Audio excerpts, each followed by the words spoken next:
Hello बच्चों, चलिए प्रश्न को देखते हैं। अभिकथन एलिलोपैथी प्रतिजीविता का एक रूप है जो पौधों में पाई जाती है। कारण जड़ वाले पौधों का कवक हाइफी के साथ संबंध प्रतिजीविता का महत्वपूर्ण उदाहरण है। हमारे पास दिए हुए विकल्प हैं। विकल्प अ, ए और आर दोनों सत्य हैं और आर ए की सही व्याख्या है। विकल्प ब, ए और आर दोनों सत्य हैं लेकिन आर ए की सही व्याख्या नहीं है। विकल्प 100 ए सत्य है लेकिन आर असत्य है। विकल्प 2 ए असत्य है लेकिन आर सत्य है। विकल्प ई, ए और आर दोनों असत्य हैं। इस प्रश्न की मुख्य अवधारणा है मुख्य अवधारणा इस प्रश्न की मुख्य अवधारणा है प्रतिजीविता। देखिए, अगर बात की जाए प्रतिजीविता के विषय में कि आखिर प्रतिजीविता किसे कहते हैं, तो देखिए प्रतिजीविता क्या है। प्रतिजीविता में यह देखा जाता है कि यहाँ पर क्या होता है, एक जीव को हानि होती है और दूसरा जीव क्या होता है, अप्रभावी होता है। यहाँ पर क्या होता है, एक जीव का सदमन होता है। तो जिस प्रजाति का क्या होता है, जिस प्रजाति का सदमन होता है, जिस प्रजाति का क्या होता है, सदमन होता है, उस प्रजाति को क्या कहा जाता है, उसे कहा जाता है एमेंसल। उसे क्या कहते हैं, जिस प्रजाति का सदमन होता है या मैं कहूं जिस प्रजाति को हानि होती है उसे क्या कहते हैं, उसे कहते हैं एमेंसल। उसे क्या कहा जाता है, एमेंसल कहा जाता है।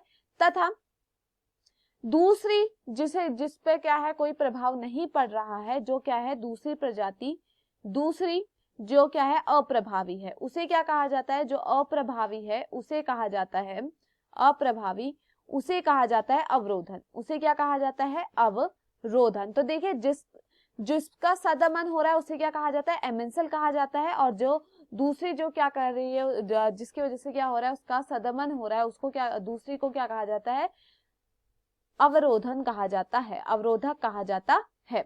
देखिए अब यहाँ पर अगर हम बात करें प्रजीविता की, तो प्रजीविता में क्या होता है, यहाँ पर रसायनों के स्राव के माध्यम से, यहाँ पर रसायनों के श्राव के माध्यम से, रसायनों के श्राव के माध्यम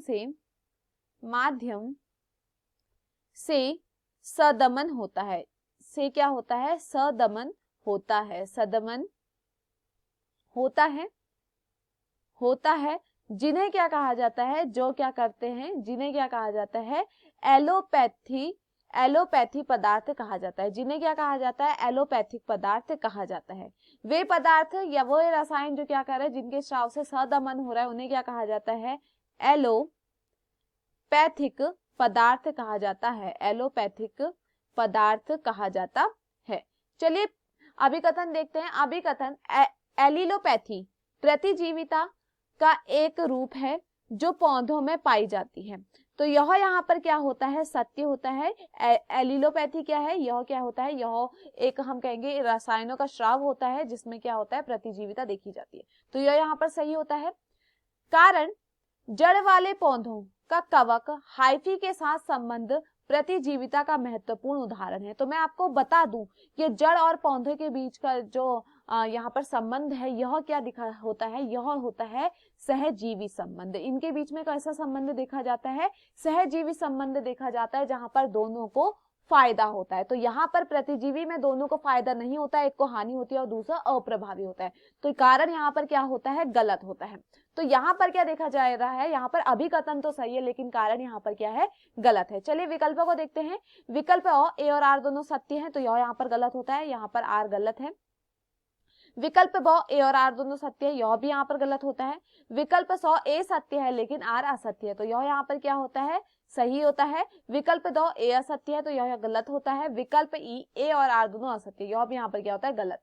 तो दिए हुए विकल्पों में हमारा सही विकल्प है विकल्प 100। मैं आशा करती हूँ आपको यह समझ में आया हो। धन्यवाद।